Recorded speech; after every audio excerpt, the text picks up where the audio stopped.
at the airport, and they will be left behind, and they will be left at the mercy of Ambazonia. We are civilized people, but we are advising you to start crossing the Mongo. And I'm also calling on our people, wherever they are in French Cameroon, to start coming home. Because the days ahead are going to be very difficult. You would not want to be caught like what the Afghans have been caught, like how they have been caught with their pants down and they are running helter-skelter. You saw, Chris, that plane was flying and some people were dropping from the air. Those who hung on the plane. Right. Some people were dropping out of the plane. No, it was not out. They were the people who hung on the, I don't know. On the body. Plane. Yes. And as the plane went higher, they started dropping. It's a very pitiful sight. But these are people who supported the Americans, which was good because their country has been developed. America has put $2.something trillion to develop their country. America has paid a very serious price with their citizens fighting to stabilize a government that has refused to stabilize. A government that was corrupt, just like La Republic. A government that was not listening to anybody. And a government that ran away when they heard that the Taliban were coming. And consequently, their military collapsed with the best military equipment the world can offer. And can you imagine the amount of military hardware that the U.S. is forfeiting in Afghanistan, in the hands of terrorists?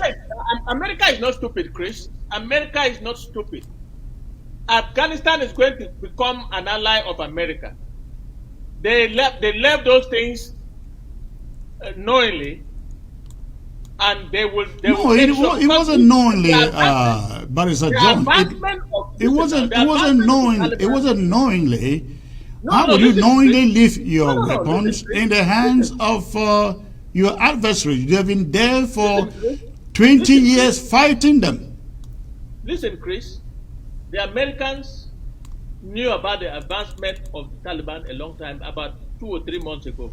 They knew that the Taliban would fall in the hands of America. The Taliban, the Afghans will, the Afghan government will fall, and the Taliban will take over.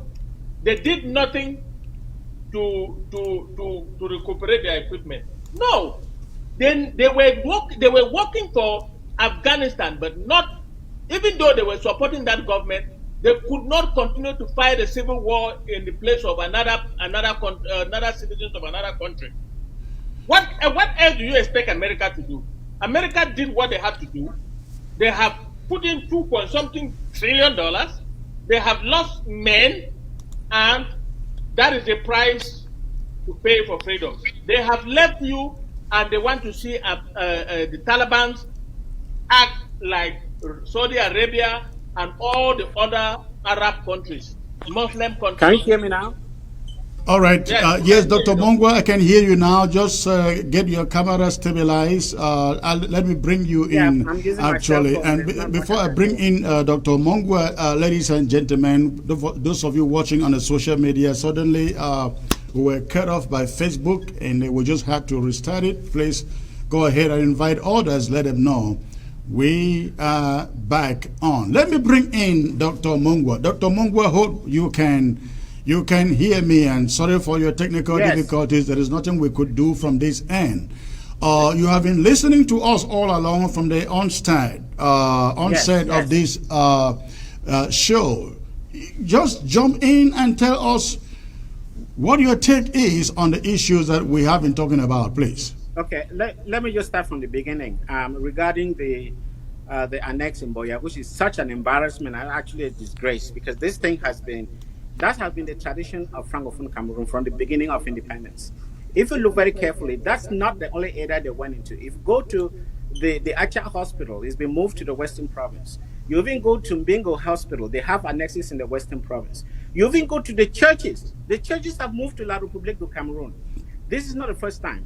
And it's even embarrassing that there was a time when the Americans came and built the University of Chang, which was supposed to be an agricultural university, a fully functional Anglophone, Anglo-Saxon university in the standards that we have in the United States. But what did La République do? They changed it into a regular university. Why didn't they take that opportunity to develop that university so they can use it now to spread it all over Francophone Cameroon? No.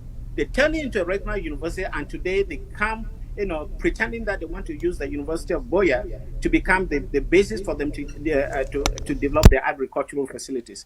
This is, this is beyond anger. Okay, this is a total rape of a people's tradition.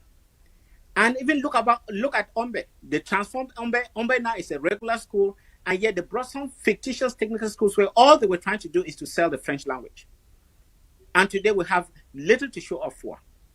And then let's go to the refugees. I think you did talk about one time where you have all these enablers. It is an embarrassment that the same people who left Francophone Cameroon came for refuge in West Cameroon, whom we should have given them the label of refugees. These are the same Anglophones who are turning back to stab us in the back.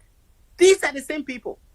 They've come, they've enjoyed the free education, they've enjoyed the freedom, but what is happening today? When you talk about all those enablers, a bunch of them are people who came and settled in our land, and we gave them the freedom to settle, but they've turned back now to sell us to the Francophones. This is terrible. Okay? And we really have to watch this very carefully. And there is no denying fact that a lot of those enablers are actually people whom you would not even recognize on the street as Francophones. We share the same attitudes, we share the same language, but somehow at night, they put on a different uniform and they speak to a different set of values.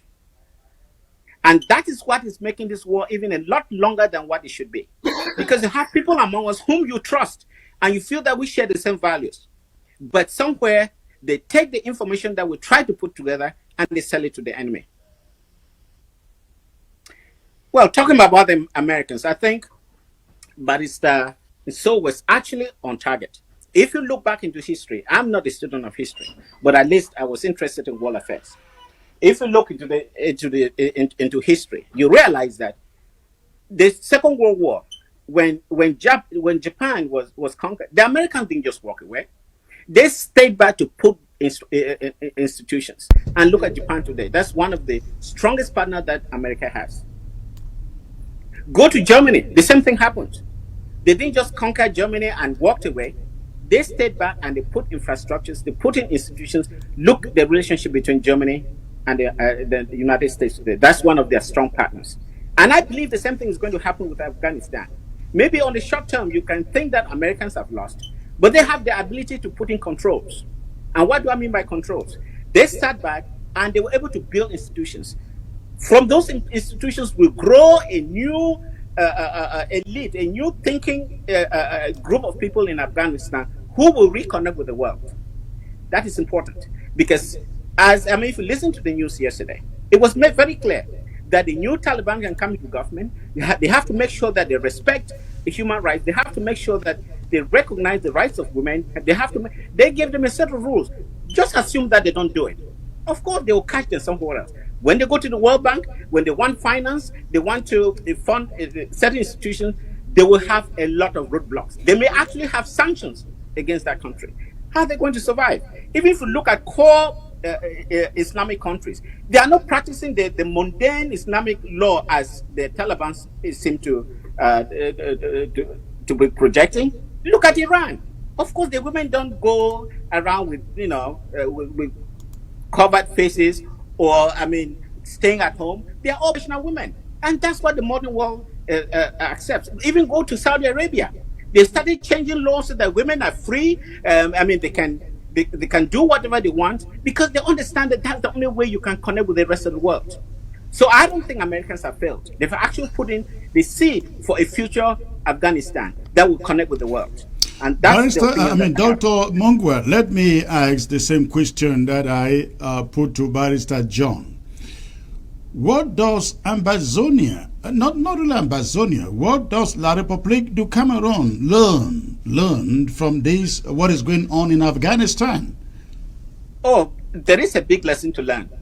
You cannot even compare Afghanistan in certain ways with Ambazonia, in the sense that La République do not have the financial, the military, the technological capability to be able to handle us post-independence, from a monetary or from the funding point of view. They are totally capable. They are kids who can even, clean themselves. So when we leave, they just have nothing they can do. They absolutely have no control over us. So in as much as La République should learn from what is happening in Amazonia, their condition is even worse. It's even much, much worse. Okay? And they should also know that no matter the military might, if the people are decided that they have to leave, there's nothing you can do.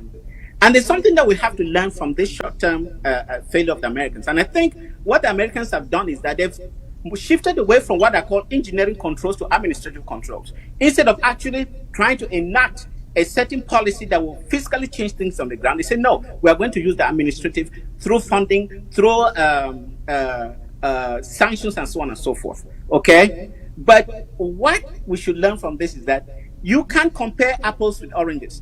The Taliban, they fought from their heart. They were fighting for survival, existential. Okay? But the Americans were paid to fight. That's a totally different thing. And that's the same thing is happening in Barcelona. They are being paid to fight. It's different from a people who want to gain their independence. The mental state of a person who is fighting for an existential situation is far different from somebody who is paid to fight. When you see, they were looking for a job, okay? When they were looking for a job, we're trying to exist. When you see this amount of people scrambling to jump into that airplane to take off from Afghanistan, what runs through your mind about enablers, French Cameroon enablers inside Amazonia? The story of enablers has never changed. If you look at Indonesia and East Timor, the moment that the East Timorians won their independence, all the enablers in Indonesia were kicked out. They were kicked out. They had to run away. It is the same story all over the place. They had to run away. I mean, thank God with the case of the Americans, they have the ability to take the enablers with them. But in the case of Indonesia, they were even sent back to East Timor. Some of them were even slaughtered. Any country where you have these enablers, when there is independence, they have nowhere else to go. And it is very important for some of them to, hopefully those who haven't actually come into open, to change their ways and join the winning train, if I can put it that way. Enablers, they never survive in any war where there's a shift in geopolitical situation. That's the fact of it. Again, you're absolutely right. We are really hoping that in this case, in Amazonia, that French Cameroonians who remain in the soil acting as enablers will begin to learn their lessons, because one of these days they won't find planes to scramble to jump into. They may have to jump rather into the bushes to escape back to their territory. When we told them, Chris, during my first appearance during the visa ban, and we stated here and how we have done all the analysis. It's not just guesswork. I'm telling you about top strategists in Amazonia. They've analyzed the war, mathematically and otherwise. We'll be able to gather all sorts of data, and we discover that La République has no chance. They better know that now. They have no chance to survive. I mean, they can pump in whatever hardware they have. They can pump in, no matter the number of people that they have no chance to survive. And if things go this way, they'll be so demoralized that they'll be the first to say, we want to go back home. But we've seen with the Americans, you see empty barracks. I mean, they could have stayed there, defending themselves, for the next, it took them 20 years to realize that. But they knew from the beginning that at one point, they have to cut loose and just go away.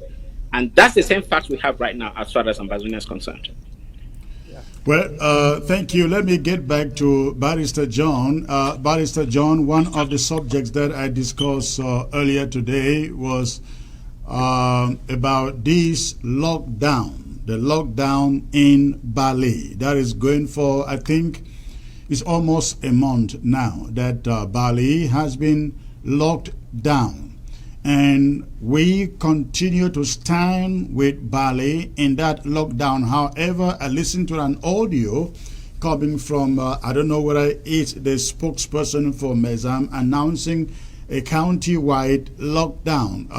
We have no idea here at the interim government about that. I don't know how feasible that can be. For as long as we have not been consulted, I will not say anything about it. But I think Bali is what this is all about. Tell us what you are hearing from Bali, Barrister John. I am hearing that this morning the forces of occupation, the terrorist forces of Mr. Biya have left Bali. I just read that. I don't know how true it is. But let me say this. The lockdown in Bali is an eye-opener for all Ambazonians. But Mezam County has not acted well. If Mezam County, through their defense committee, decided on a lockdown, they should have consulted with the hierarchy of the country, which is the cabinet and the president of the Federal Republic of Amazonia, and that decision will be taken at the highest level, and we will see whether it is feasible or not. You cannot announce a lockdown in Mezam without the government giving you that kind of order.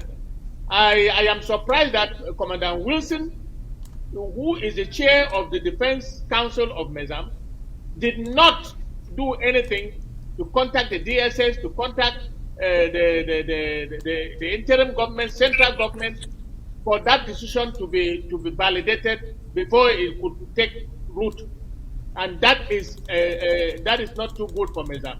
Having said that, they still have a chance to come to the interim government, to the central government, and make a case for a lockdown of the county of Mezam in solidarity with Bali. Because Bali has paid a price. They have defended Bali with against more than 300 troops, a battalion that left Kutaba, and they have spent a week in Bali. And these boys have shown that they are tough, they are good fighting guerrillas. Unfortunately, some civilians have lost their lives. And I also read that one of the fighters lost his life, but that's a price to pay.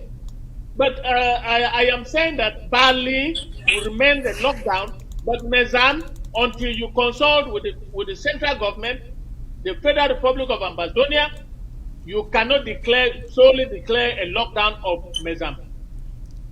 So you better go to work and do the right thing.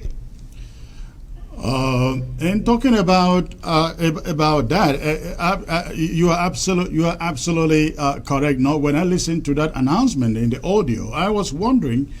By the way, how are they going to enforce it from Santa down to Bali all the way to Bambui? Are they actually ready for that? Because I really think that strategically thinking, you shut down from Bamenda to Bambili, because that side is already shut down. Just shut down the roads and not shut down the whole town. Doesn't that make a little more sense? That is a decision that they would have taken to the federal government and defend it and tell the federal government whether they have the means to enforce it. They cannot just sit and announce a lockdown without the central government authorizing it. I know Bali, before Bali could lock down, I remember that before Bali could lock down, they sent an emissary to the federal government, and they had the backing of the federal government. You cannot lock down a structure or a part of a country without the federal government knowing. I think Commandant Wilson should go back to the drawing board and work with the county chair and get this done if it has to be done. But they must prove that they can control the lockdown. If they cannot, let's provide solutions. The federal government may not be able to give them a green light. Okay, let's have Dr. Mungwa come in. I think he's trying to say something there. Yes, I mean, in a situation like this, we should put more emphasis on solutions. I tell you that I am so impressed with what Bali has done. I think he's given us that the poster boy of this fight as far as locking down an entire county and being successful as doing that. And we have to do some lessons learned, which means that all the good things that Bali did to accomplish such a wonderful, to get to such wonderful results. And Dr. Mongwa, you're almost out of camera there, please. Am I? You can see yourself, right? Let me adjust. Am I better now? No. Oh. Okay, yeah, that looks better. That is better. Okay, so I really doff my hat to Bali LGA for actually doing such a wonderful job. And I think that what I look at is more of solutions and lessons learned. I think there are wonderful things that we can learn from the Balis, given the fact that they've been more than 99% successful in their strategy and the way they've executed this lockdown. Let's look at it from a much of a global perspective. What are we going to gain from the lockdown?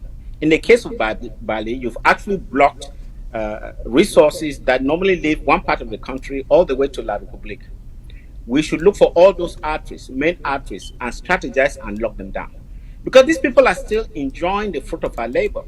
Yes. There are still vehicles that ply the road, the Chico, Boya, or whatever, all the way to Akok, bringing in food and also the resources from our part of the world.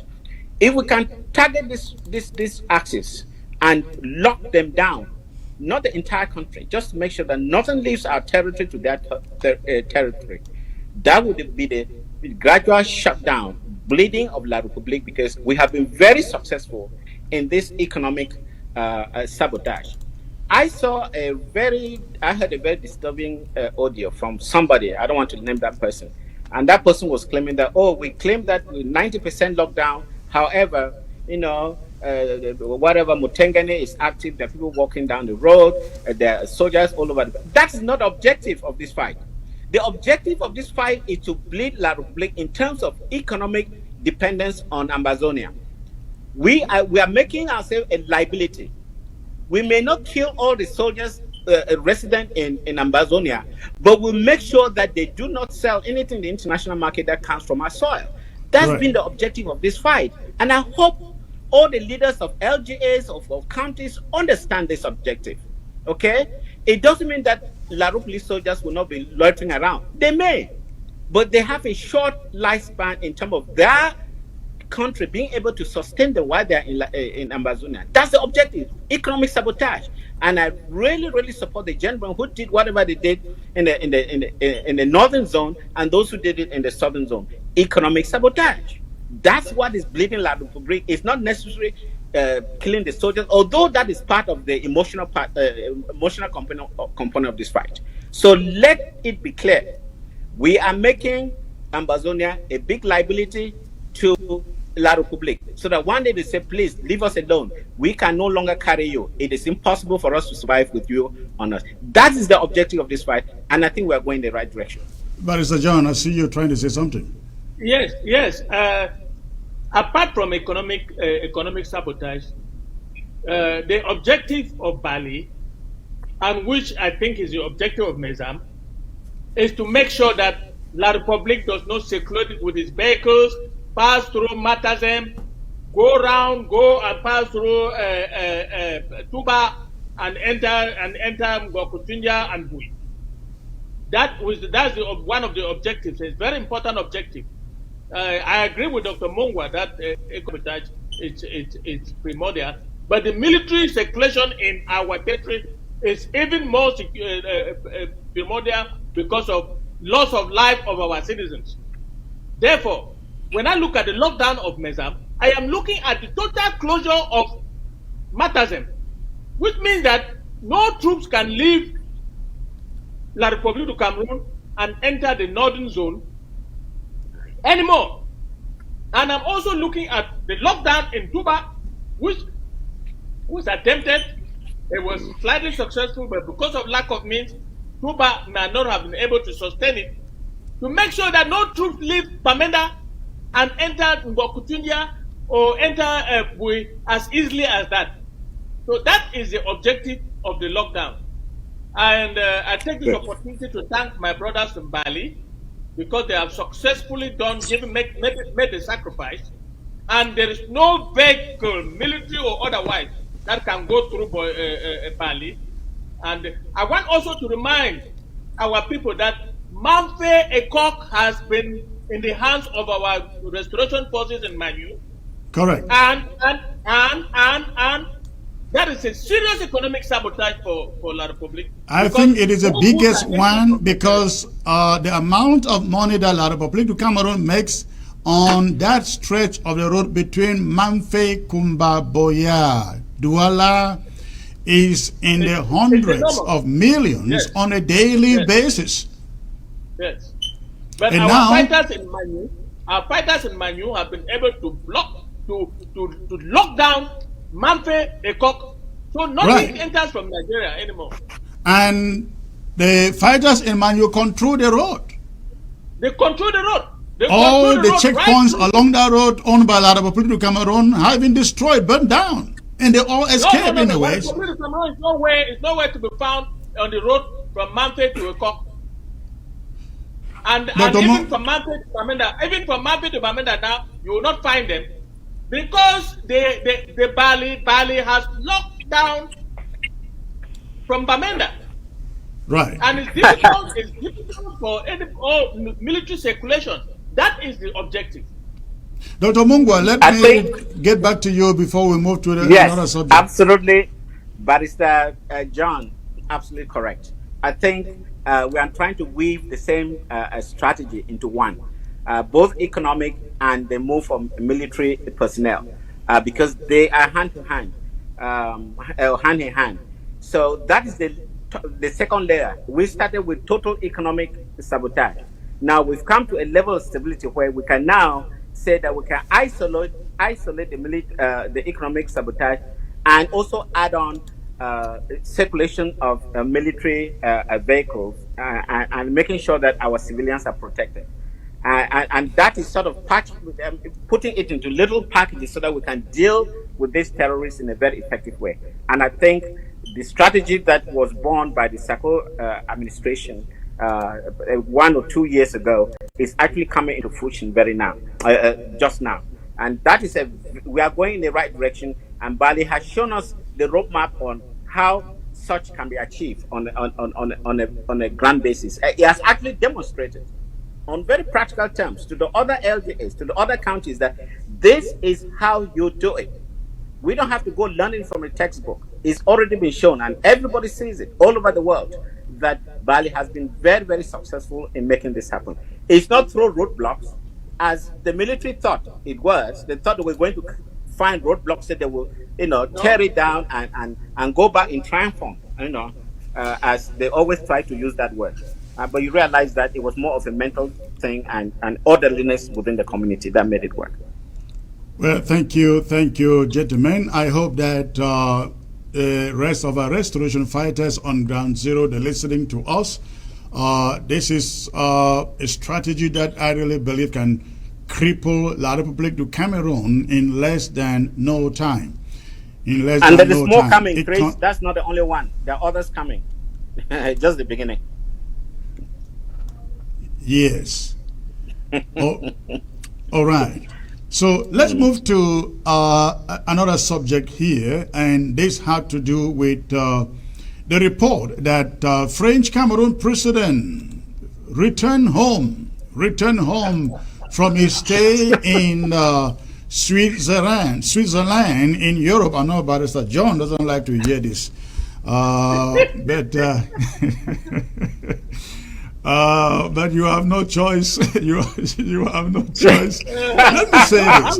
First of all, I will apologize to you out there who have listened to me on ABC say that Mr. Biya was dead. We try to do the work of journalists here. When we receive information, it sounds credible, we take it out, we bring it out to you. And when it is not correct, we owe you the responsibility to come out and say, we got it wrong. we got it wrong. I am going by the images that I've seen in La République du Cameroon. Barrister John will say those are all made up images. They are not real. But I think personally they are real. But listen to me, ladies and gentlemen. Paul Biya would have to show himself up tomorrow live for any of us to truly believe. Barrister John, you better take this one. For any of us to believe that he is indeed alive. The CEMAC conference, head of state conference, I believe, is taking place in La République tomorrow. I guess that is the reason why he rushed home yesterday. That is if he did.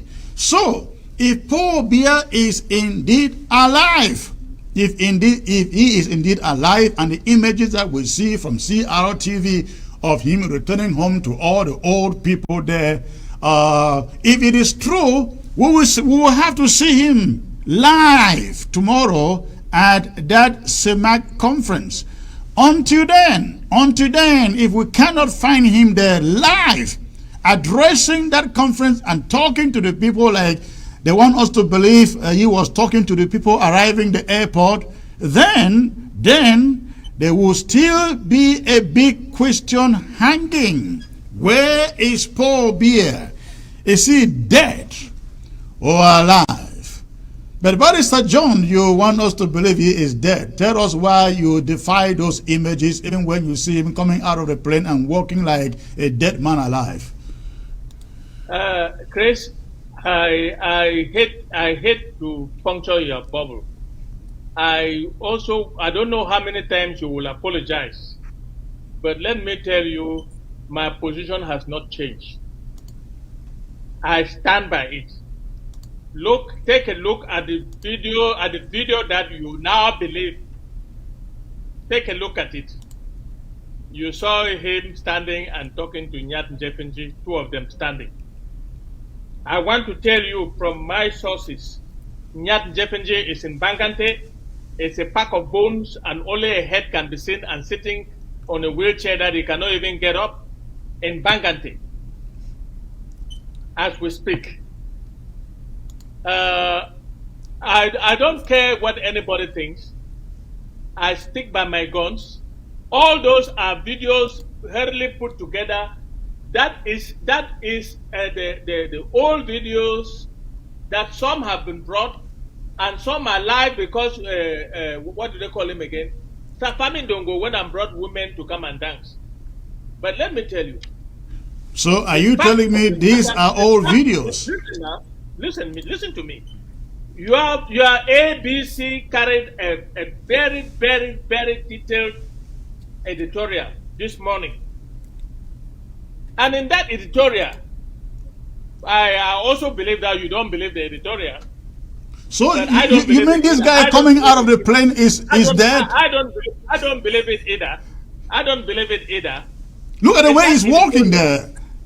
Yeah, hold on. I don't care what you say. In 2020, there was already a mask. They were already wearing masks. But let me say this. Your editorial said he died in Switzerland. Yes. His body has been embalmed, and the French determined the transitional period, what is going to happen in Cameroon. And also talked about the future, President Dane and Anglophone and all that. But your editorial was very, very deep. But I don't believe it either. Okay. Because until I see Mr. Biya address the CEMAC conference tomorrow, I'm stuck with my narrative. And secondly, I want to also indicate to you that the program for tomorrow is out, and it is Ayak Luke that is going to preside over that conference. It is who? Ayak Luke, the president of Economic and Social Council. And, okay. And let me just start by informing you that the program indicates that Ayak Luke will preside over that conference. And that is one indication that Paul Biya may not be addressing the conference. I don't know what how many times you will apologize, but you will continue to apologize. I yield. Can I say a word? Yes, please, Dr. Mungwa. Let us cast our minds back. Do you remember at one time they did some promotions in CRTV and they kicked out all Anglophones and all Bamlikis and they mentioned the directors well, Betty? You know why? They were preparing for this particular situation so that everything is in the house. They make sure that anyone involved in communication is of any value is a person from his tribe. So they can concoct all these images and will be within them. And nobody will be able to go out and leak the information. Does it make sense? Well, people were all complaining. So they have totally masterminded the communication part of CRTV to make sure that it is only them. You know, if it is true or false, they keep it within the house. I believe in Mr. Fu. Let me tell you, I hope that meeting will be open to the public. It would not be in camera. So if it is in camera, then obviously there are lots of things that they are going to hide. So let's just watch. You know, tomorrow we'll start taking some inferences based on what we see. Now, one thing that I observed yesterday, gentlemen, is I listened to Equinox Television. They announced about Bia's return, but they showed old images. They did not present these images coming from CRTV showing Bia return home. Yeah. So that is a little bit questionable. A little bit questionable there. But again, this event is coming up tomorrow. The CIMAC conference is coming up tomorrow. We want to see if Paul Bia addresses the delegates.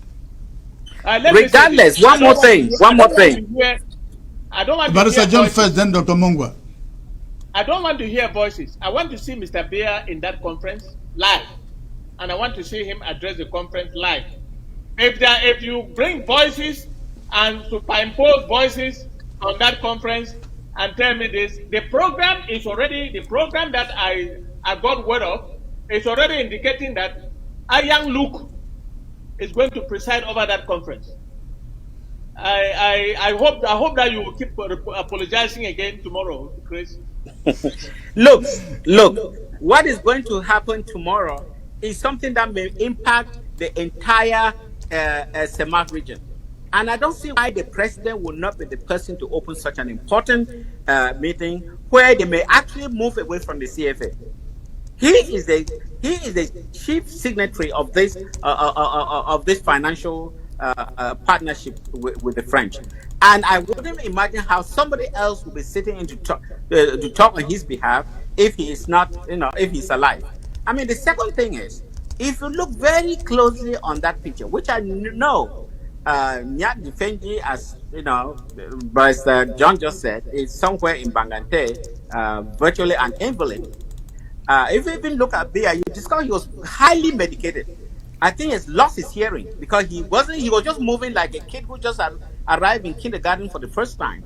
He was just moving straight, not turning until somebody stopped him. That's the last time he came back from Switzerland in 2020. Yeah, but you saw he was highly medicated. He was on heavy drugs, probably morphine and all sort of stuff so that he can just stay alive. This is not somebody who has all his functional organs in good working order. I doubt it, even then. So you can imagine what it is now. Well, tomorrow is not far away. We will see what happens tomorrow at the CIMAC conference. We will all, by the end of the day, tell whether or not Paul Bia is still alive or not. Maybe I won't apologize when I come back. Maybe I have to withdraw my apology after that. Who knows? So, but I will open the phone lines now, gentlemen. So please just stay put in there. Let's take some calls from Ambazonians out there. Let's take some calls from Ambazonians out there. And ladies and gentlemen, I will now open the phone lines. To take your contributions to the show. But before we get there, I'd just like to again make this appeal for our refugees out there. I will be putting that payment information on the screen. And again, I think we have that information pinned right now on the Facebook wall. For those of you watching, I have that information pinned there. I want to again take this appeal to every Ambazonian out there to help please our refugees in Nigeria put food on the table. They continue to fall and die in their numbers because of hunger. $10, $20, $30 can put food on their tables in Nigeria for a week, for 2 weeks. And I want to receive your phone calls. I want to get people that will call right now. Call right now. Call right now. After you make a payment, I will take your call. I will stay here, take your call. When you make your donation to Hope Relief Foundation, Hope Relief Foundation at gmail.com. Call this number on the screen and let me know you have supported the refugees. So I will be taking the calls. I will try to take as many calls as possible about that. So let me get to the first caller here. Oh, he dropped the call. Okay, let me get to this one. This is a bad connection. Unfortunately, that's a bad connection. So please, those of you in the diaspora, please call and make your support. Support our refugees. Support our refugees, please. Support our refugees. The payment information is right there on Facebook, Hope Relief Foundation at gmail.com. Hope Relief Foundation at gmail.com. Let me get this first caller here. Hello. Hello, good evening. Good evening, sir. Can you turn down the volume of your television and focus on the phone, please? Okay, I've turned down the volume. All right, where are you calling from? I'm calling from Nigeria. I'm a refugee from Nigeria, sir.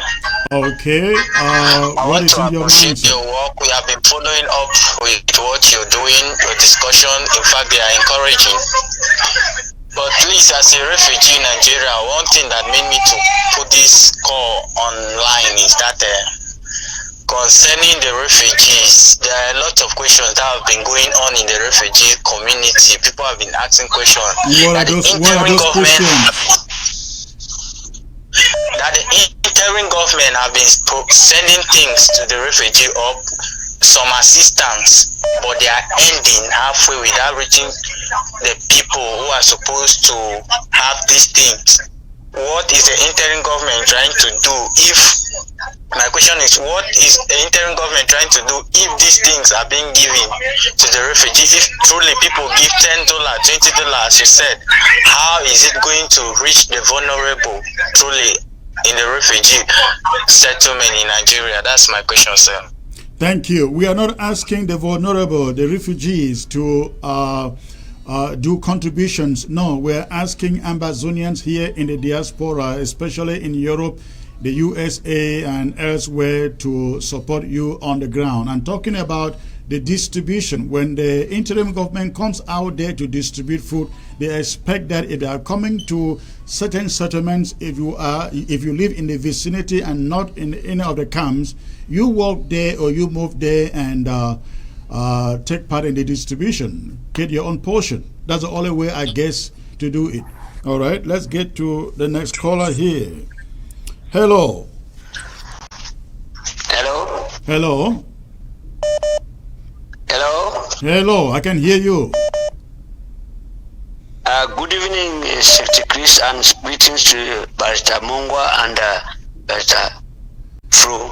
Good evening, sir. What is your contribution? Where are you calling from? Abakwa? Yes, Abakwa. Yeah, I'm calling from Abakwa. Okay, what is your contribution? I think Southern Cameroon should learn from past things and not to fall into a pit like what is going to happen in University of Buea. You know, WADA, when liquidated, they deceived some of the CPDM politicians there in WADA, where some of them always said that the WADA was a kind of liability to them and not an asset. Deceived them, and the whole thing was liquidated, and they are not chaffing and crying for what they did. Same thing to Acha Annex. That was Acha Hospital, the eye department that was carried to Bafoussam. And now the whole place had fallen down. The Presbyterian mission, I don't know the kind of mistake that I made to carry the Acha Annex to Bafoussam. I'm saying this because I had a problem with my eyes that would have been operated in Acha,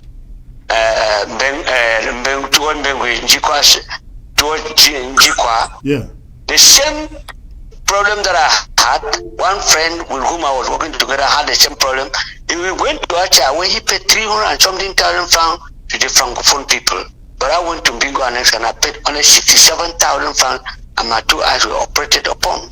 I don't know why some of our people don't learn. Because if that Acha Annex was still in Njikwa, towards Njikwa Road, that place would have developed. So many people that were passing to Bafoussam will come out. All Hospital the money they were supposed to spend. So did Acha Hospital move out of Momo? The eye department, the eye department that was so pronounced went to Bafoussam, and it is still there now in Bafoussam. And find that the Presbyterian Christians themselves leave Bamenda and even leave the Acha itself, and they go to Bafoussam.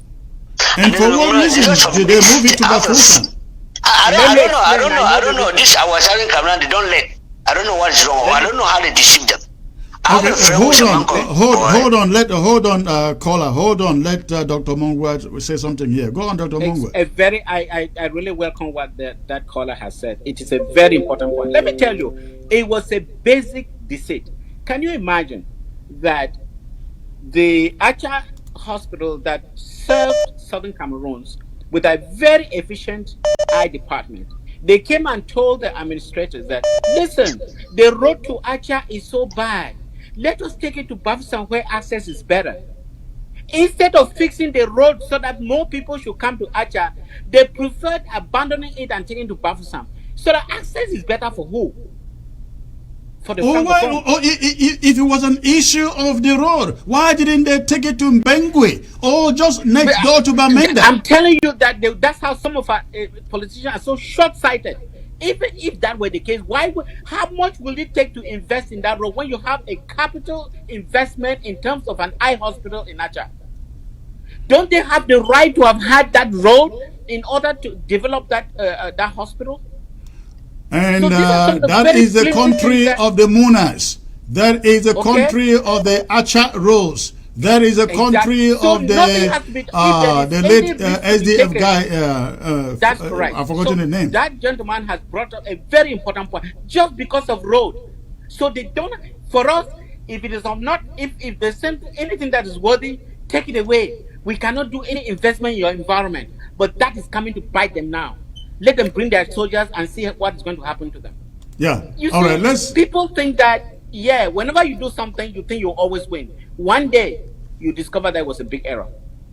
Barrister John. So I welcome the comment that the caller just made. That's correct. I will put the blame totally on the Presbyterian Church.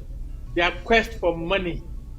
Let me tell you, that hospital in Acha has been there for years, even before I was born. And everybody around this country, including Francophones, were going there. The question of road did not apply. They wanted to make more money. They took it to Bafoussam so that they can charge more.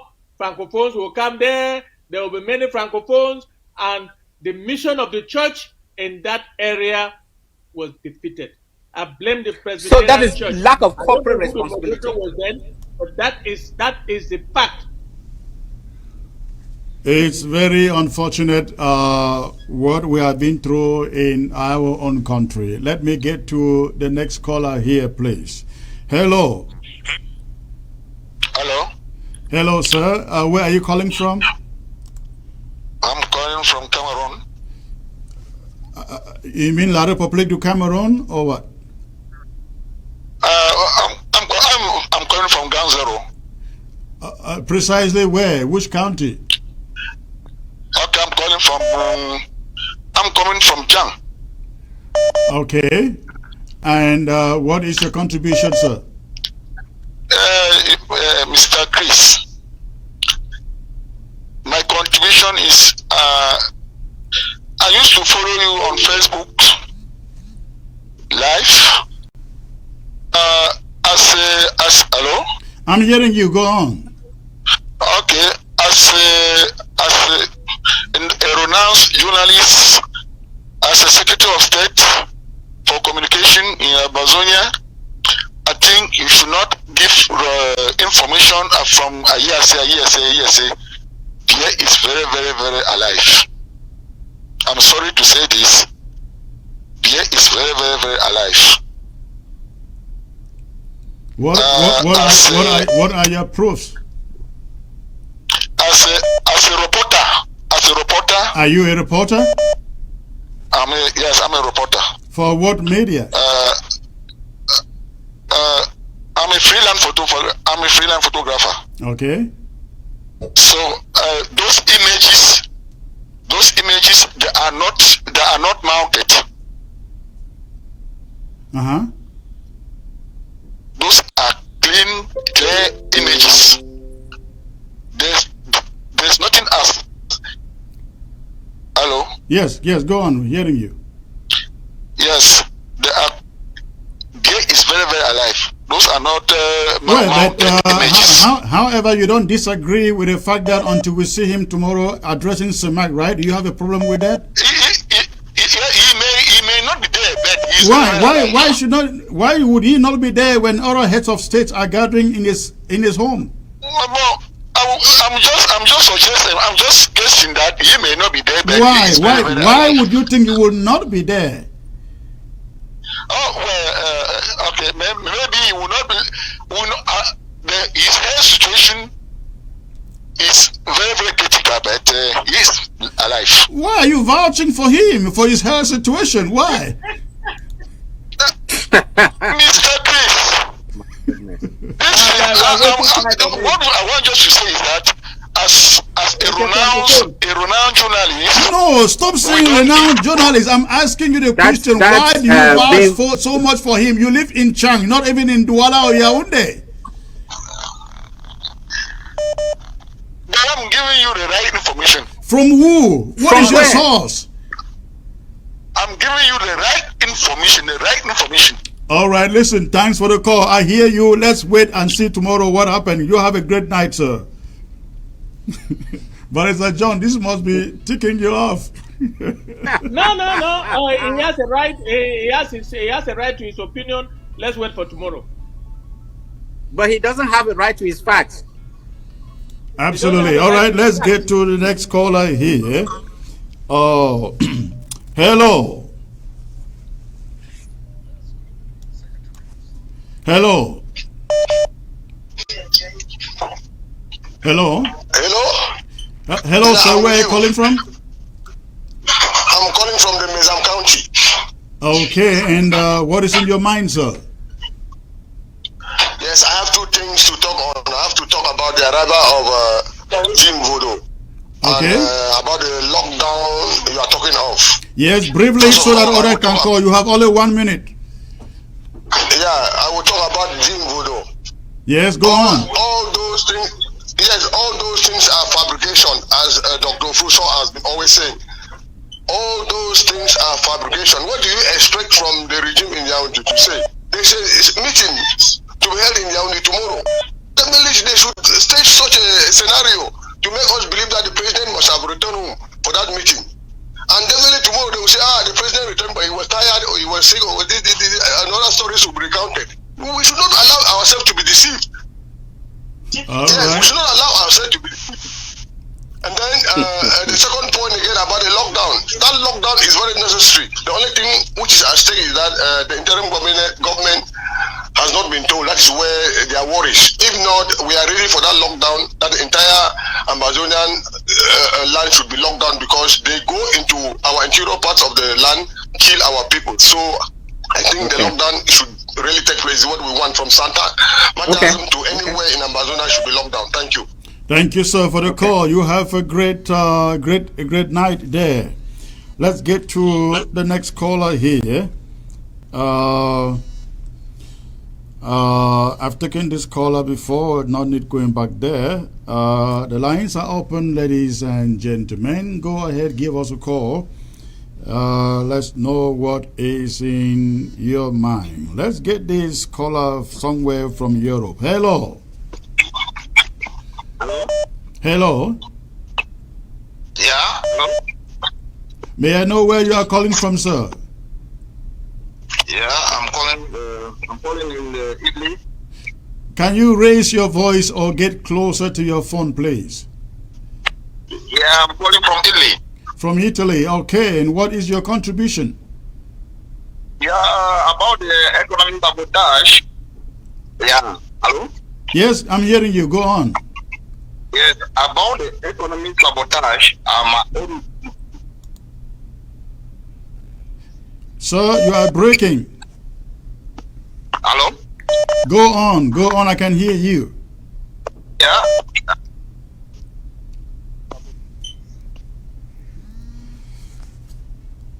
That is not a steady line, gentlemen. Let me get through all the callers. Hello. What do you say? Yes, please, go on. Your line was breaking. Yeah, concerning the economic sabotage, that what Barrister John Fru was saying, and Dr. Abonga, what my own idea is like, I don't know what all those bridges, all those small bridges that they are linking from various towns, they keep them. They need to put all those bridges down. I think if there is, because for our protection of our citizen and our restoration forces, I think all those bridges, like we know, this is the call, whether it's Nation Cup or whatsoever is coming, whether it's what in Limbe, they're supposed to start now.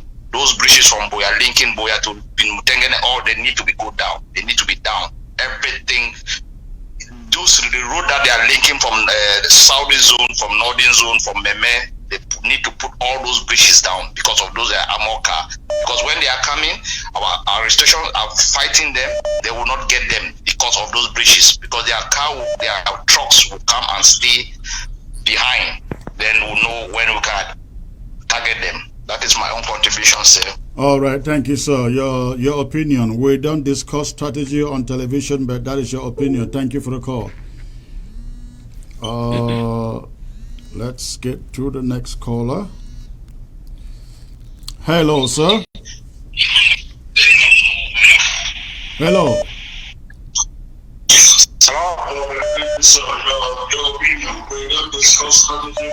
Hello. Hello. Please turn down the volume of your television. Turn down the volume of your television. Focus on the phone. Yeah, hello? Hello. Go on, please.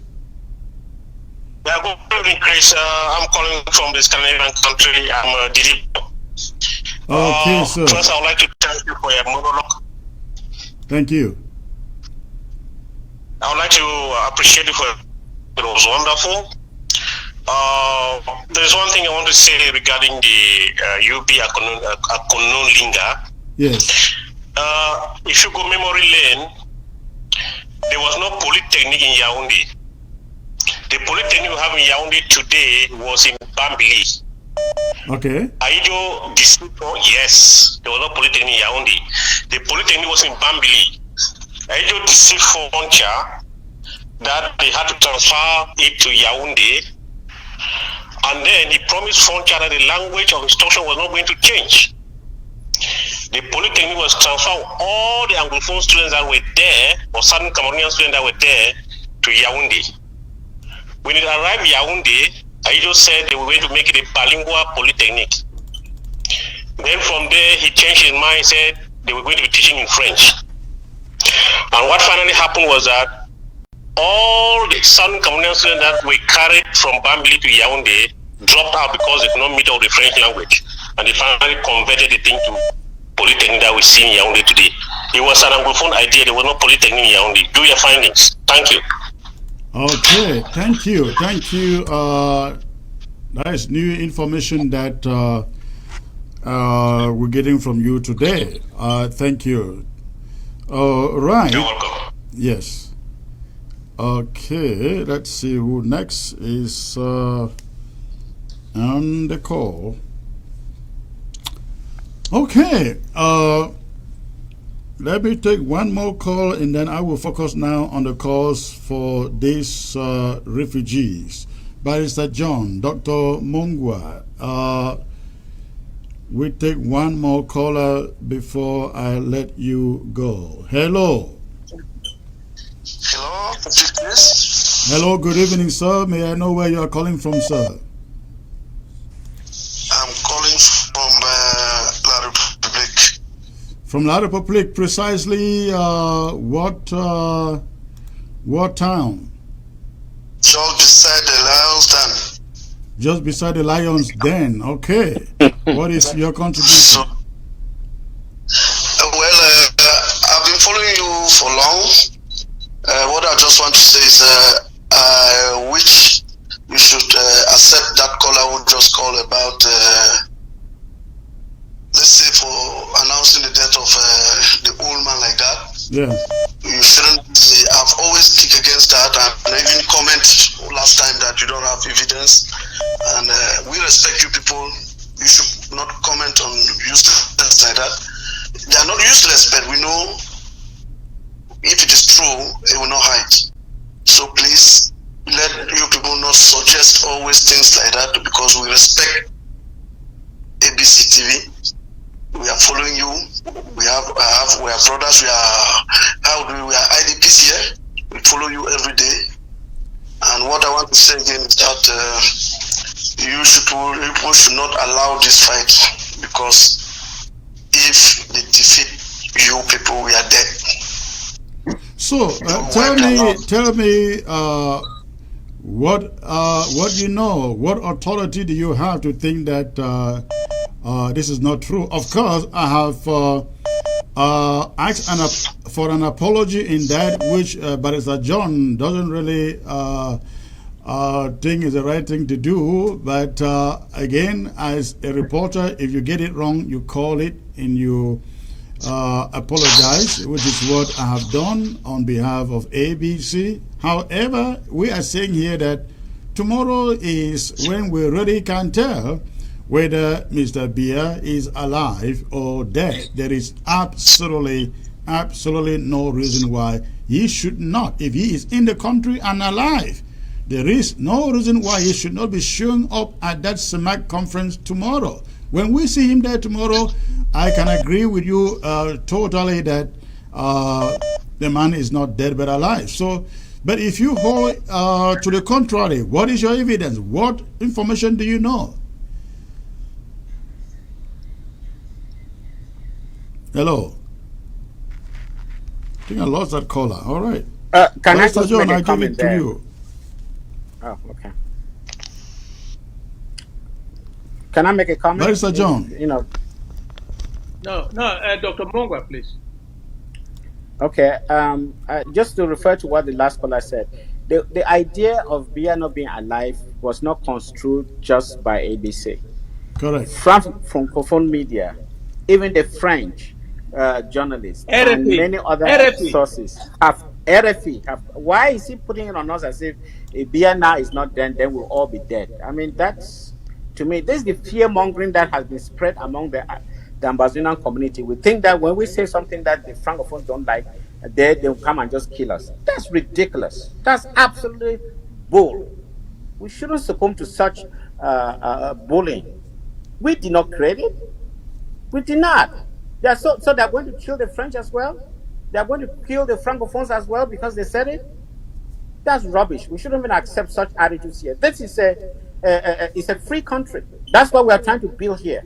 A democratic country where you have a right to your opinion. If you happen to be wrong, you should be a gentleman to come out and say, oh, I'm sorry. It shouldn't be the reason for you to be killed.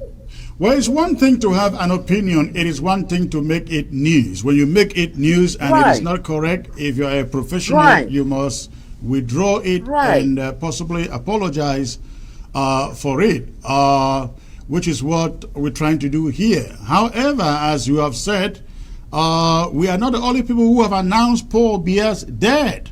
Radio France Internationale and French Cameroon news agencies have reported that also. So we withdraw it because we go by what they want us to believe is the real thing, which is his arrival in Yaoundé yesterday, allegedly.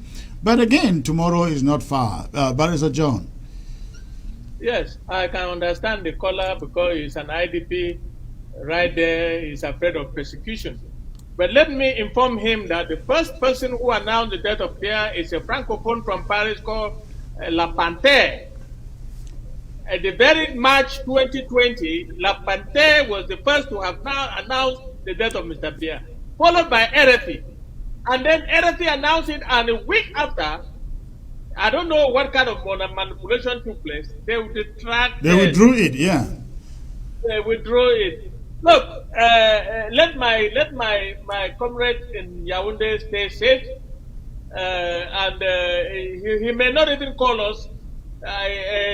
He's afraid that they will say that, Amazonians are now announcing that the president is there and so on.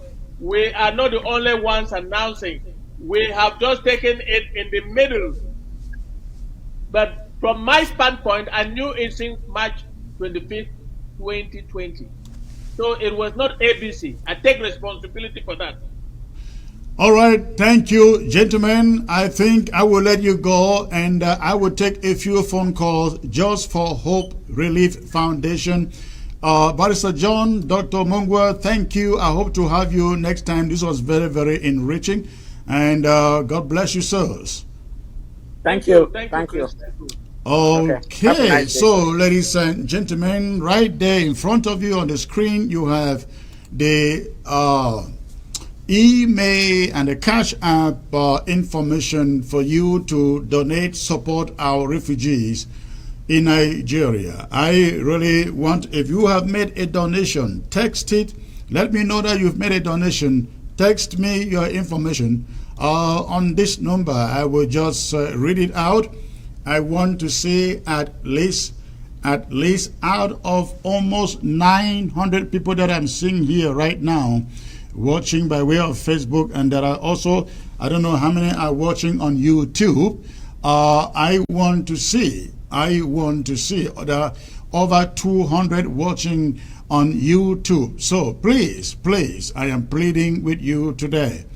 Go use this information. Use this information, this donation information, and please support our refugees. Make your donation. If you are using Zelle, you use Hope Relief Foundation at gmail.com. You're using Cash App. Unfortunately, for those in Europe, you don't use Zelle, no Cash App, unfortunately. But I think right there on the timeline, ABC timeline, there is information for you to use in the supporting the refugees. So, but if you're in the USA, Hope Relief Foundation at gmail.com, or for Cash App, the $ Hope Relief Foundation. Those are the various means by which you can make a donation right now to support Amazonian refugees. Please make your donation. Send me your information right now. $20, $25, $30, $50, $100, again, would go a long way to put food on the table of our refugees in Nigeria. That is the payment information. That is the payment information right there on your screen.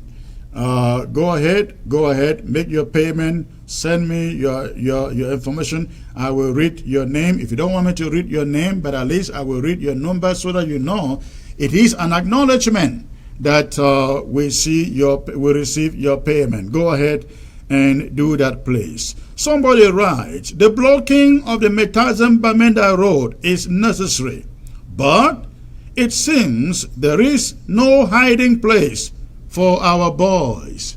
Well, we will let them to make that call to decide that. For now, we will work with Bali. We are not in Matazam yet. So again, please go ahead and support our refugees. Make a call, give them $10, give them $20, $30, $50, $100, so that they may be able to put food on the table, ladies and gentlemen. They can put food on the table. Please, please, please support them.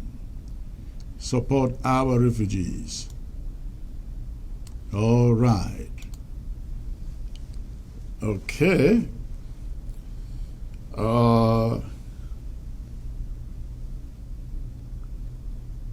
Yes, sir. I hope I am in at the right platform for making refugee support. Yes, sir. You are on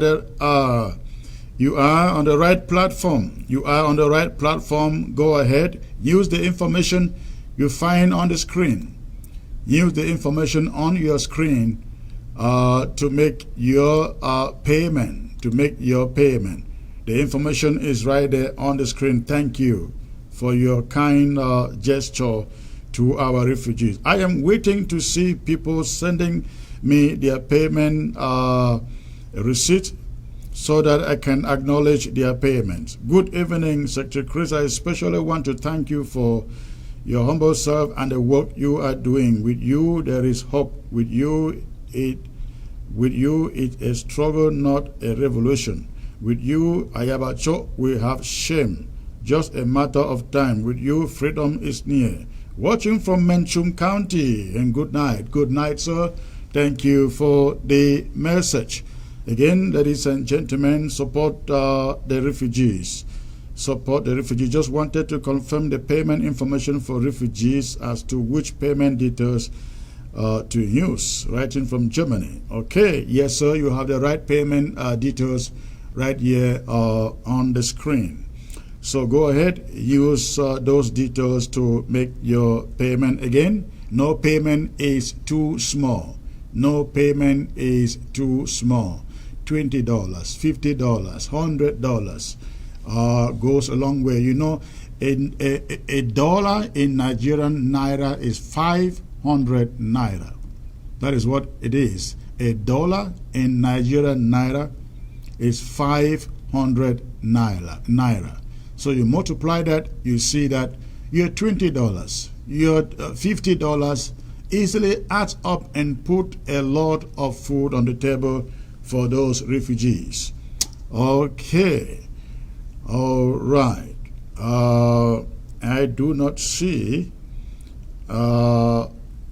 any other messages coming up.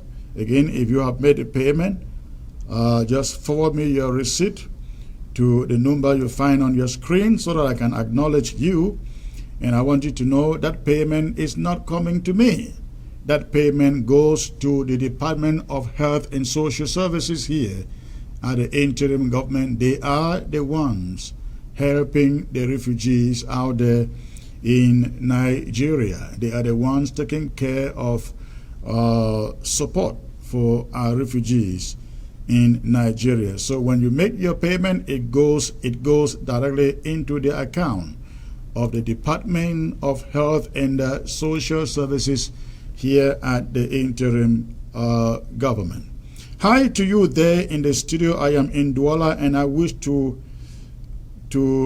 visit my own way plead to. I want to in my own way plead to you that if you want to use support this struggle, let us be very serious and focused and stop making fake news about the death of Bia. I was at the airport yesterday and I saw him alive with my own eyes. So you people should help us with information that will progress the struggle, for it will also encourage us to support whatsoever the need be. You are a liar.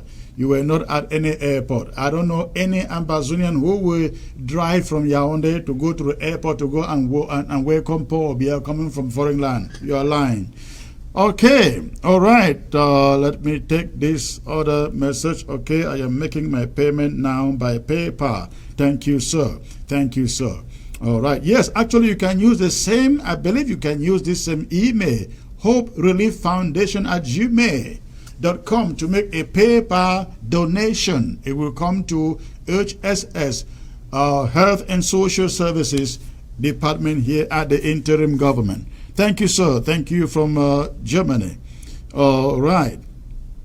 Okay. Good evening, sir. Secretary Chris watching from Maryland. So happy with what you guys are doing. Just that you guys killed 23 of our own children in Bui. What will you tell the people when we finally arrive in Boya? Just one of those black legs out there. You tried. It's a good try. All right. Let me see. I just made 2 payments of $15 each.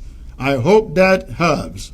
I am Godi. Thank you, Godi. Thank you, sir. God bless you. $30. That is quite a lot. Thank you. Please, if you've made your payment, I will be here for the next 5 minutes. If you made a payment, just send me a text message on the number you find on the screen. Let me know that you make a payment. Thank you, Godi. I got another donation coming in. I already $50 through Ingi. No, that is good, Mr. UN. That is good, but I am talking about now, not about yesterday. I'm talking about now. Thank you. All right. I see another person here. Secretary Chris, I can't find the Cash App name. No, the Cash App name is Hope Relief Foundation. Just use the information, please, that you find on the screen. That is the information. The information on the screen. It is Cash App, and I mean the $, and the name there is Hope Relief Foundation. Hope Relief Foundation. That is for Cash App. Hope Relief Foundation at Gmail is for Zelle. For Zelle and PayPal. You can use any of them. Please use any of them to send your information. Wonderful. Another person here has sent in. How much is that? I don't see the amount. Is not listed. The amount is not listed. The person sending in from with a phone number 281. I don't see the amount listed. Oh, how much is that? Oh, okay. Okay, yes, I see that. That is $10. Wonderful. Wonderful. Please just text your receipt. Take your receipt or text a short, send me a short text to know that you have chipped in something to support these refugees. Again, $10 is not small, ladies and gentlemen. 20, 25, 30, 150 is not small. I want to get a number of people before I leave this screen. We cannot have, again, YouTube is showing about over 200 people, and Facebook is showing close to 600 people. Please, 100 people can do something to assist these refugees. Please, I'm begging you, do something. And I say this because I know what it means to be a refugee. I know what it means to be a refugee. Hello, I'm writing from Brazil, Santos. I wish to thank you all for this encouragement to freedom. I am a student who has written exam 6 times. Pass orals 6 times, but have never been admitted. So I hate the La République du Cameroon country for wasting my educational life. I would like to confirm if the payment information is correct. Yes, sir. The payment information on the screen is correct. Also, don't you have World Remit payment or bank transfers? Yes, if you are watching by way of Facebook, there is a bank transfer information posted pinned on the screen. Go to the comment column and you will find the bank transfer information. And thank you. And let's hope that we take back our country and your dreams of becoming a lawyer, a magistrate, an administrator gets fulfilled. All right. Let me see.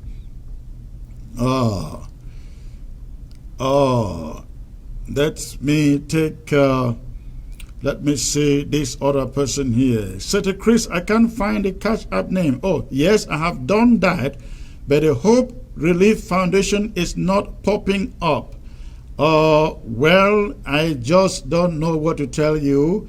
That is the only information that I have here. If you are watching by way of Facebook, check the other details on the Facebook wall. The comments section, you will see some information pinned there. May be different from what I have, I'm not sure, but please do so. And thank you for that. I am only, let me see who else is making a donation.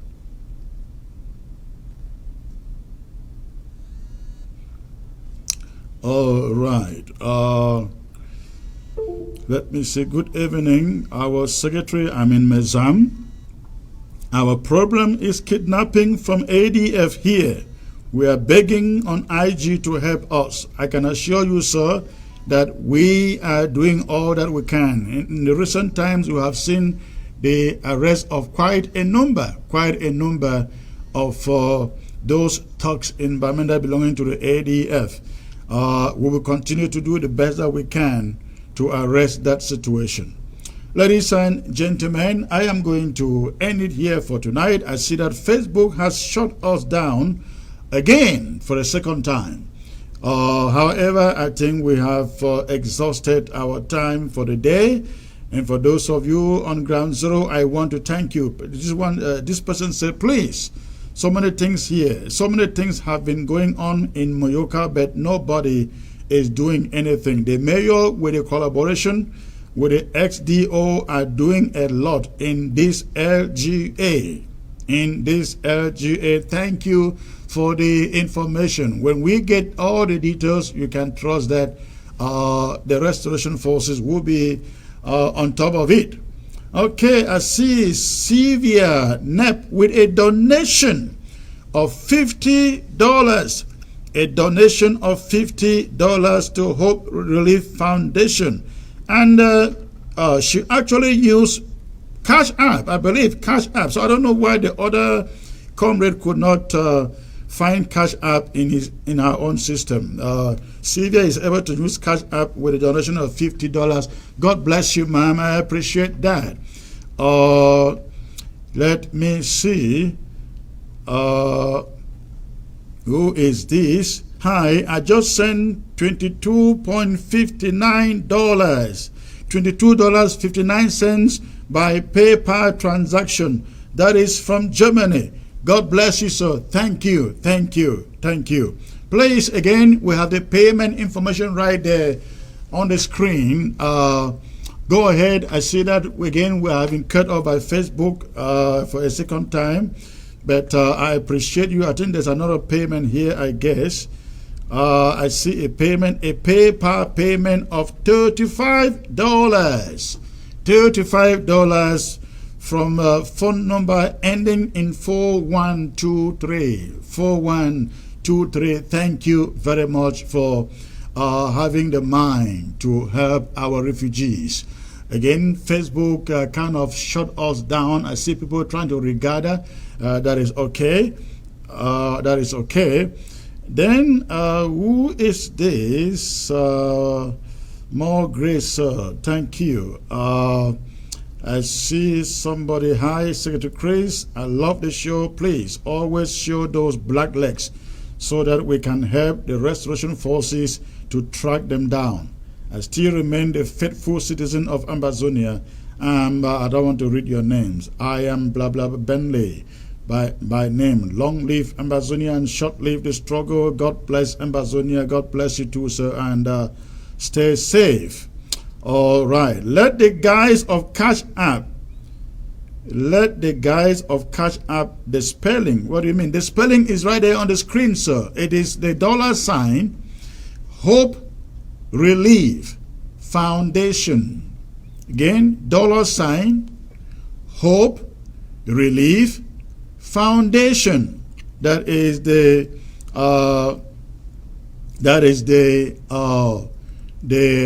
Cash App information. Hi Chris, the president asking Nigeria to help Ambazonia forgot to remind them about the Abuja court judgment on the Ambazonia. That's a whole different matter, sir. Thank you. Okay, I see UN has come back here with a $20 donation. Thank you, Mr. Ochibe, for our refugees. Thank you. God bless. All right. Let me see if anybody is coming in. Please, ladies and gentlemen, again, $10 isn't small. 20, 25, 30, 50 isn't small. Let us help our brothers and our sisters over there in Nigeria. I wish I could show you some of the beautiful images coming out of those refugee camps. I wish I could bring you those images. They are pathetic, and I really mean pathetic. They will make you weep. They will send you weeping. If you can have an eye, put an eye on those images. They are not good to watch, and that is why I'm really spending time to see we can help those refugees. If we can raise only $1,000 at this moment, that can go a very long way to help the Department of Health and Social Services put some food on the table for these refugees. I will spend the next few minutes here hoping that you will chip in something. Please chip in something. Let us help our brothers and our sisters in these refugee camps. Please, let us do so. Let us do so before I leave. Go ahead and make those donations. Let us support our brothers, our sisters. Again, the images coming from there are not good. They are sad. They are pitiful. Please do something. Look at that. Look at where they are sleeping. No bedding. Look at that, and look at how old that mother is, ladies and gentlemen. Please be kind enough. Do something. Chip in something right now. Let us see, we can wipe their tears just for a little bit. We cannot do everything for them because it is practically impossible to do it. But we can wipe their tears a little bit. Please, look at where they live. Tarpaulin houses. Please use the information there on the screen. For Zelle, you have Hope Relief Foundation at gmail.com. And for Cash App, you have the $ Hope Relief Foundation. And you can also use that email address for PayPal. Let me see. And when you make your payment, again, send me your receipt or information using the phone number you see. Let me acknowledge your payment. Ladies and gentlemen, please do so. Okay. A payment has come in the amount of $50. Wonderful. From the phone number ending in 1350. Phone number ending in 1350. Thank you. Thank you, ma'am. God bless you. God bless you. Thank you for that payment. Again, if you've made a payment, let me know. Just drop me the information. Somebody write, hey, I'm writing from Manchester. Professional football from Manchester, under 19. I love my nation, Amberland. We will win. Wish to verify where I can get information for bank transfers, please. Thank you, comrade. Thank you, and God bless you. If you are watching by way of Facebook, you will see some payment information, bank transfers, bank account, and the routing number, and everything is there pinned on the screen. You can use that information to do a bank transfer. And you can also use the email address. The email address, Hope Relief Foundation. Hope Relief Foundation, to make a payment to our refugees. Now, I think I have another payment come in for $30. Thank you, ma'am. A payment for $30 coming from the phone number ending in 7701. Wonderful. Thank you. Thank you. God bless. Again, coming from phone number ending with 7701 for $30. Wow, another one just dropped in again from the phone number ending in 8328 in the amount of $50. In the amount of $50. Thank you. Thank you. I can appreciate all of you enough. We cannot see these kind of images coming from our own in refugee camps and not do anything, ladies and gentlemen, and not do anything. Please go ahead and send in something and support us and support the refugees. Okay, so please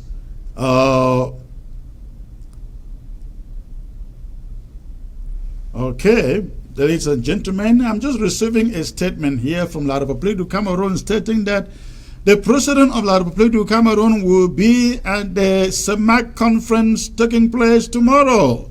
Let's wait and see. Let's wait and see. That is a press statement coming from somewhere Ayolo Mvondo, that Paul Biya, le président de la République, son excellence Paul Biya, présidera au palais de l'unité au visionnel. I don't know French, but they are saying Paul Biya himself will preside over their conference tomorrow, ladies and gentlemen. That is interesting. Well, ladies and gentlemen, I am going to, if you are still making your payment, do that quickly before I drop. In the next 5 minutes, I will be calling it a day.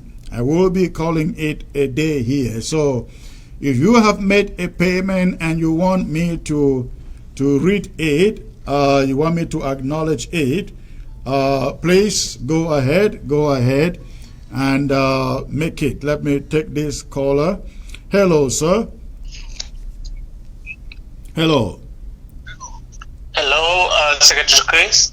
Hello, good evening or afternoon, sir. Yes, I sent it $30. Thank you. I saw it and I just read it. Thank you. We really appreciate it. God bless you, sir.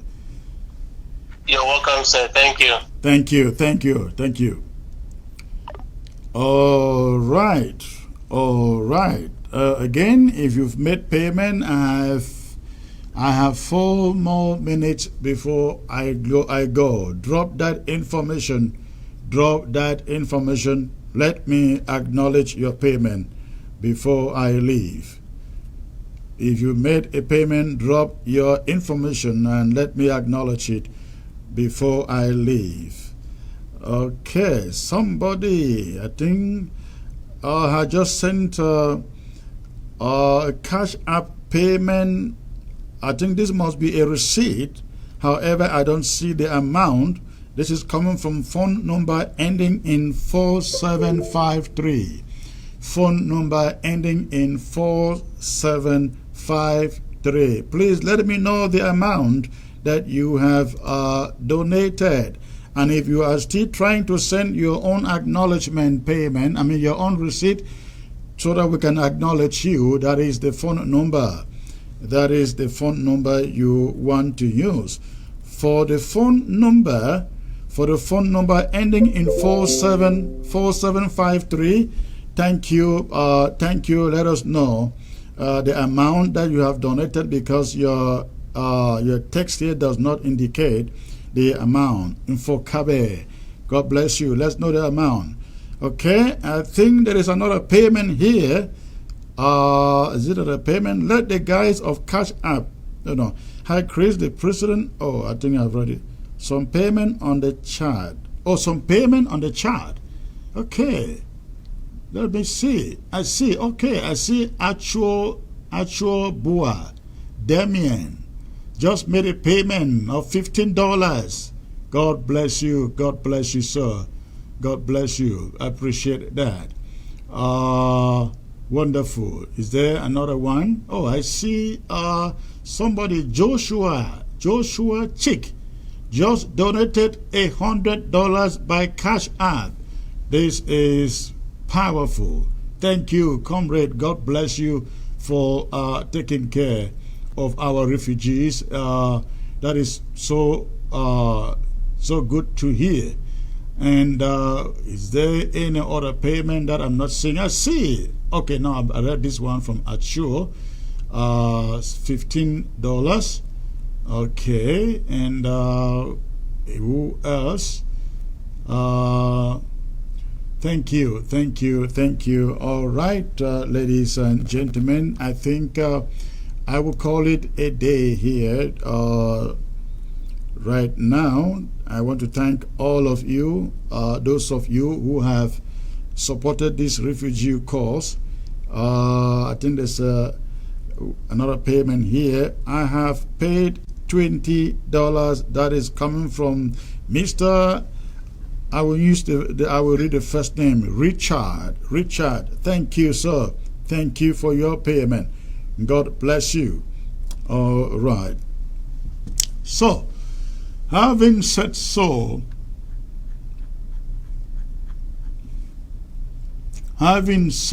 ladies and gentlemen, I'd like to thank you so much for staying put. It's been a long day. I see another payment from Tendong Kung. That must be a BLM name. I have made a payment of $20 through Cash App. Beautiful. Thank you, sir, and God bless you too.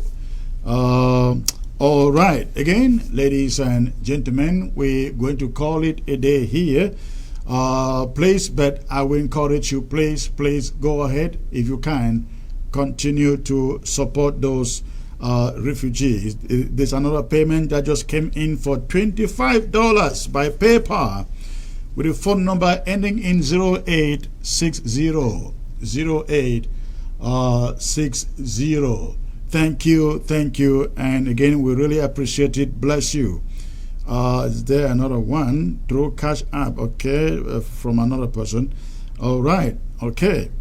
Well, ladies and gentlemen, again, we really appreciate you for your generosity towards our refugees. I hope that you reap the reward of it. If you have not yet chip in something, we're not asking for so much. If you haven't chipped in something yet, again, the payment information is right there on the timeline here on Facebook. You can go back anytime to make a payment. All right. Oh, somebody is saying I should stay a bit. Mercy enjoy, says Secretary Chris, stay a bit. All right, I will stay to the top of the hour. That is 8 more minutes. I will stay to the top of the hour, and I will call it a day. In the meantime, this is the phone number, ladies and gentlemen. If you have made your payment, just send me the payment information for me to acknowledge you, or you can drop it right here on the Facebook timeline. If you made a payment, send it on the Facebook timeline, and I will acknowledge your payment. I will acknowledge your payment. Now the payment information again is I put it on the screen. Go ahead, make that payment. I see.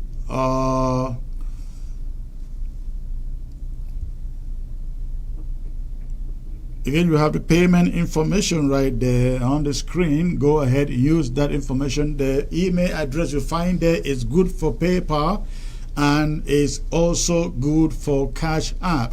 No, for Zelle. The email information you find on the screen is good for PayPal and is good for Zelle. And then the Cash App information is right there with a $ Hope Relief Foundation. $ Hope Relief Foundation. And if you have made a payment, please, I have 6 minutes to go. 6 minutes to go. I am sitting here for those refugees out there in Nigeria. I am seated here on their behalf. Please help them, support them, help them, support them. Look at where they pass the night. Look at where they pass the night. No beddings. No beddings. We don't know how they eat. We just don't know how they eat. What we are doing here, there is no contribution that can be enough to assist these people. What we are doing here is just our widow's mite. So please, go ahead and support them. Let's support them. Look at that room, ladies and gentlemen. Look at the floor. Look at where one of our brothers is sitting. That is the bed. That is the bed. There is no mattress, only a piece of mat to cover the floor. This is pathetic. This is very, very pathetic.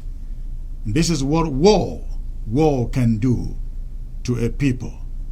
Please, do not just see these images and sigh and wave your hands of surrender. Do something. Do something. Let us help these people. Let's hear what this man is saying in this. Hello, fellow brothers and sisters out there. Good morning, good afternoon, good evening. I'm still at the Okende refugee settlement today, the 14th of August, 2021. And here is one of our fathers. This is one of the community leaders, and you can imagine where he's sleeping. He don't have mattress. You can see they say there are many of them in this settlement like this that they don't have mattress. You can imagine his age. Pa is almost about 60 years old, and Pa don't even have mattress. This is Pa's room. This is Pa's room in the settlement where he's sleeping. So this is all that you can see that Pa have in his house. So just to manage the living. So please, brothers and sisters out there, if you are come in to assist Pa with a mattress, Pa, what do you think? Say if they want come in to can assist you, what do you think? Say they will assist you with? The give me mattress now. We chop. Okay.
Again, ladies and gentlemen, I'm sorry for the sound system. I am still here because, again, I've lived this life.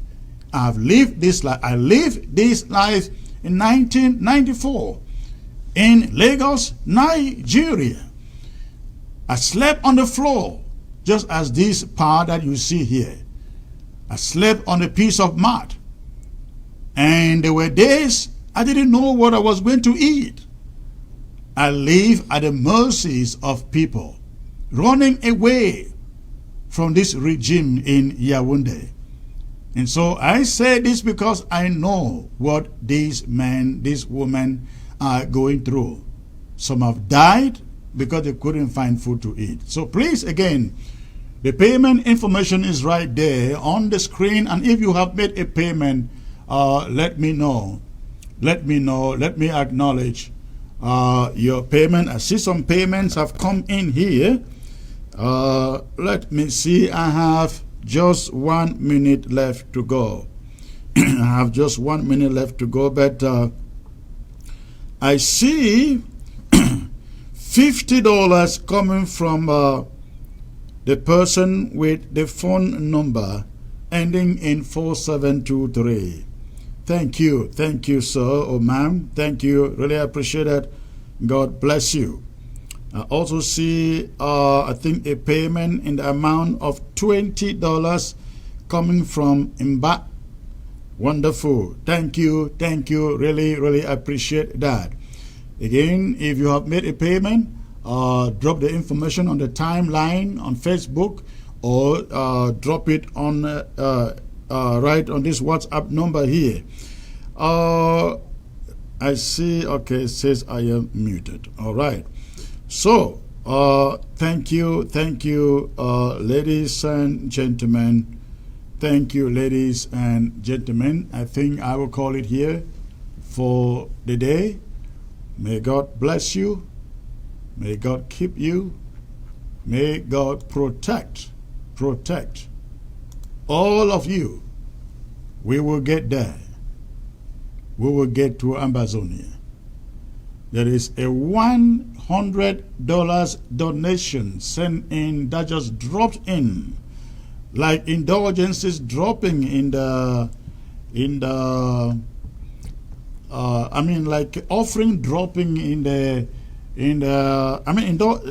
I don't know what to describe that better. No, the Catholic Church payment of indulgences. All right, so we got $100 just dropped in from Inco, all the way from Italy. Bless you, sir. Thank you. $38 just dropped in from Canada, from the phone number ending in 1676. 1676. Thank you. Wonderful. All right, I want to go, but you guys just keep on holding me here with your donations dropping in, like money dropping in the offertory. Okay, thank you, but whatever the case, I wish you all a very, very good night.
No, no, no,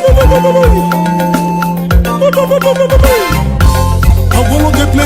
Pointe di James Sanko Inaboro Koripe Nungomo Come on Bacho iba subo roko ima se roko Se rono konye miago se mokana nye Denye wo Denye roko kenyango nye Bacho iba subo roko ima se roko Se rono konye miago se mokana nye Denye wo Denye roko kenyango nye Mamweni denye denye denye sokane miango Oroko denye denye denye sokane miango Mande mango masi wani tete kone wo paradi Oroko moto na moko Alwene mbonge bakugubi mabatanga Ikombe marondo bananga Marondo bariko bakoko Unola barombi Ise moto moko Miango marofoni Imbo umaruweri Yekori umara kake Na bane bawi sangele Na koro Moto asune kafenda Ise basusu moto na moko Mbale Matane koneri Nanjumae Yeah Ewa wakuna ngambu Toma teboye Onyona bema beni Mame mura ketete Seba uroko Dosa koroko Dumwene ise mene Dumwene Chacho Dumwene ise mene oh Dumwene Was Okonjo Kumbani Alikundo badio Waa Sebo big boy Wasale kale Kapatisi na kwa Roti Umani Sankani Dimani Sankani Dimani Hey No mama kote Ngana ngana nyongoi Ora moyungwane Okatori njayemo Kompani rime Ngana moto mokoi Tomate mindako Okambina ekoko Itangi masusu Isari takae Atoba orokoi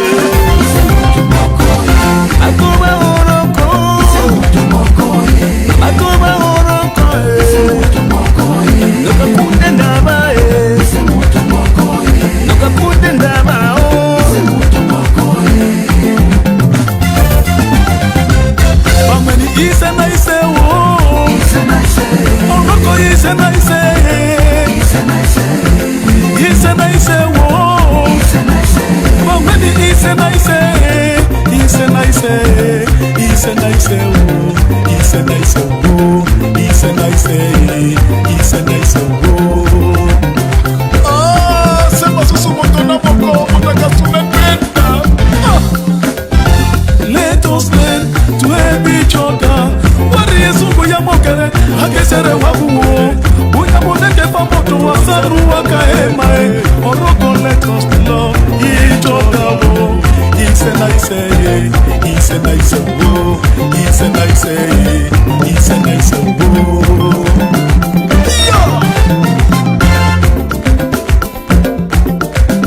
Batoba susuba yake basake mosaki Mwasumene comme ça Comme ça, comme ça Comme ça Comme ça, comme ça That's right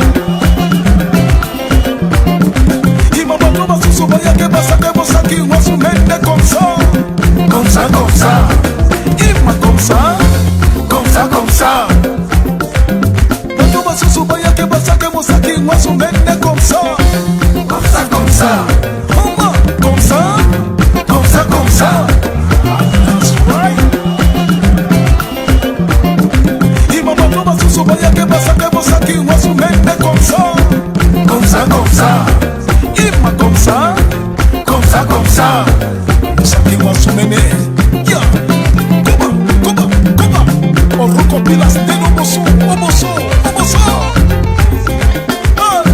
Go Yoba susuba yake basake mosaki Mwasumene comme ça Comme ça, comme ça Ima comme ça Comme ça, comme ça Ima wabase waroba Ile mori bidaye Na wakine king Solomon Amutata nakabana ba Israel Amungeri bedi de latie Atata nake bana ba dikolo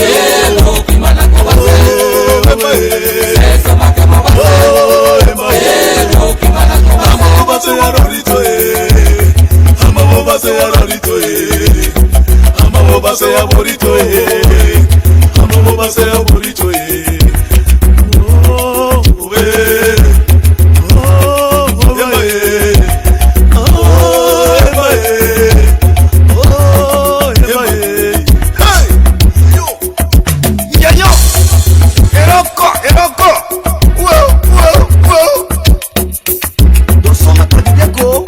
Banane va direko Munduti yaba bori Ifoso Tata Chief Sakwe Cyril Asu Mamboka Rikumi Tata Bilangwe Peter Namje Munene wa direko Masoma Sama Sakwe George Dr. Thompson Mambe Masoma Nenye Matata Iya Sakani Na Reverend Dr. Sami Saleh Sango Mudi Subanos Ose Masoma Iya Obase ya rorito Obase ya rorito Obase ya rorito Obase ya rorito Ingerize bengwana wasuwe Ingerize wana wasuwe Ori karasa kwesiri Ama wasele morio wasuwe Oje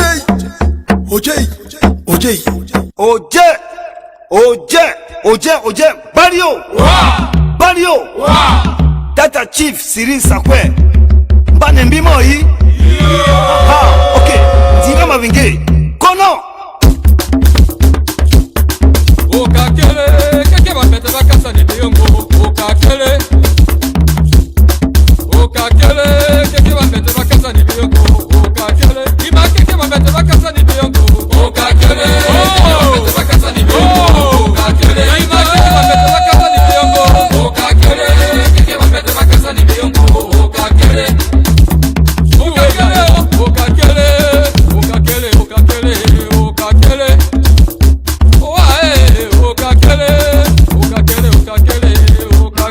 Ima keke bapete bakasa ni biyongo Okakele Keke bapete bakasa ni biyongo Ima keke bapete bakasa ni biyongo Okakele Keke bapete bakasa ni biyongo Okakele Ima keke bapete bakasa ni biyongo Okakele Keke bapete bakasa ni biyongo Okakele Epio watuo Epio Okakele Keke bapete bakasa ni biyongo Okakele Watu Sakwe Chief Cyril Asu Okakele Keke bapete bakasa ni biyongo Okakele Ima keke bapete bakasa ni biyongo Okakele Keke bapete bakasa ni biyongo Okakele Ima keke bapete bakasa ni biyongo Okakele Keke bapete bakasa ni biyongo Okakele Eburia Iya Komani Oli komeroma kusana mamoni yo Topani rosa kenye ngomo ya male Nosaka makami Sakwe akunda home Keke bapete bakasa ni biyongo Okakele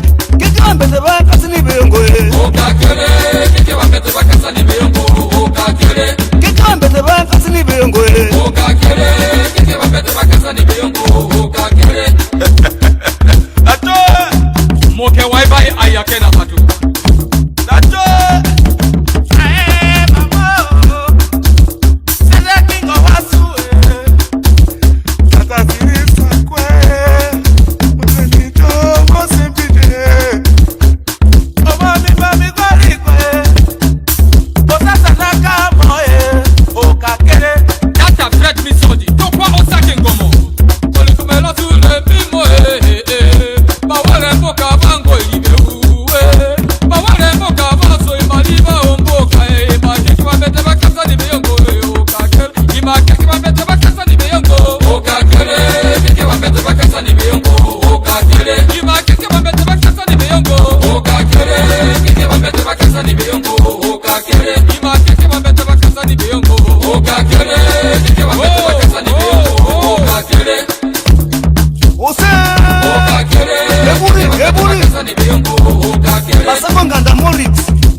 Sakana